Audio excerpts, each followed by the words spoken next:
అయితే double bedroom అయితే వచ్చి కూడా దాదాపు 1 ఇయర్కి అవుతుంది. సో ఇది ఎట్లా ఉంది, ఎలా వర్క్ అవుతుంది, ఇంకెన్ని రోజులు వర్క్ అవుతుంది అని చూడడానికి అయితే నేను మా వైఫ్ మావాడు అయితే వచ్చినాం. ఇంతకుముందు మా అమ్మ మా పెద్దోడు అయితే వచ్చారు. సో ఇప్పుడు మళ్ళీ ఇలా చూపించమని అయితే తీసుకొని వచ్చేసిన. ఫస్ట్ టైం నేను రావడం.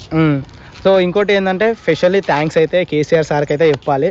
సో ఎందుకంటే మాది మిడిల్ క్లాస్ కూడా కాదబ్బా, బిలో మిడిల్ క్లాస్, చాలా ఆ స్థితిలో ఉన్నాం. వీళ్ళ సైడ్ అయినా సరే మా సైడ్ అయినా సరే అంత ఉన్నోళ్ళు ఎవరూ లేరు. మేము చూడడానికి అట్లా కనిపిస్తాం కానీ మేము మస్తు పేదలం అబ్బా, నిజంగా చెప్తున్నా. సో మేము ఇప్పుడు అంటే డ్రీమ్ హౌస్ లాగా డబల్ బెడ్రూమ్ అంటే కొంతమంది చాలా చీప్గా చూస్తారు, మాకైతే అస్సలు అట్లా కాదే కాదు. మాకైతే నిజంగా మేము ఎప్పుడు వస్తుంది, మేము ఎప్పుడు వద్దామని వెయిట్ చేస్తున్నాం. ఇంకోటి మాకు 9th ఫ్లోర్ వచ్చింది, ఫస్ట్ బ్లాక్లో 9th ఫ్లోర్ వచ్చింది. 9th ఫ్లోర్ అయినా సరే మేము ఉండడానికి అయితే సిద్ధంగా ఉన్నాం. సో ఎందుకంటే ఇల్లు ఉండడం చాలా కష్టం హైదరాబాద్లో ఇప్పుడు ఈ ప్రజెంట్ జనరేషన్లో. సో ఇప్పుడైతే చూపిస్తాం మీకు అయితే. ఎంట్రన్స్ ఇది 2 BHK డిగ్నిటీ హౌసింగ్ కాలనీ 30 అన్నారన్నమాట.